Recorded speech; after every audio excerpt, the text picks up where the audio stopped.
ungabi furniture nje esontweni. Kanti khona abantu abagcotshelwe to support noma yinto esuke yenzeka. Abanye bane grace ye presence.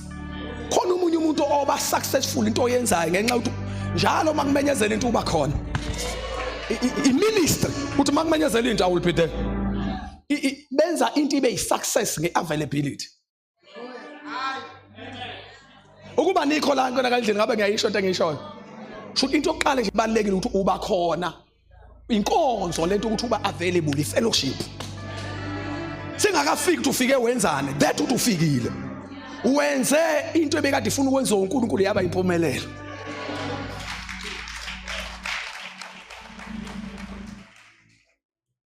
So we need to hlakaza the ministry. Yabona? We need to hlakaza the ministry. Siyenze ministry onke ama corners of the ministry abe important. Uba ngizokhuluma ngo100. Bengizothi iministry out of 100 mayina 10. So 10 divided by 100 divided by 10 uba lo 10. Hey Jesu ngabhethi phambi kwekhabani khona. Uyawuthi. So masifuna ukukhipha 100. Masifuna ukukhipha 100. Should ufane usudivide. Masifuna ukukhipha 10 ufane usudivide 100 by 10. Angithi uzophuma u10 lapha angithi. Uze sibuild lo 100 ke.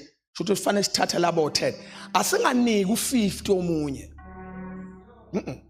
Uze sikhande kahle u100 ufane senze labo 10 siba times 10. Uze kuphuma u100. Kusho ukuthi ke each and every corner in the church li important ngalendlela yokuthi lilingana no10, lilingana no10, lilingana no10, lilingana no10, lilingana no10. Oh letha amanzi 10. Oh wenza ukuthi 10. Oh hlala phansi and say hallelujah 10. Oh nikela u10. Oh shumayela u10 is equal to 100. Oh shay chorus 10. Oh MC 10. We contribute to give that 100%.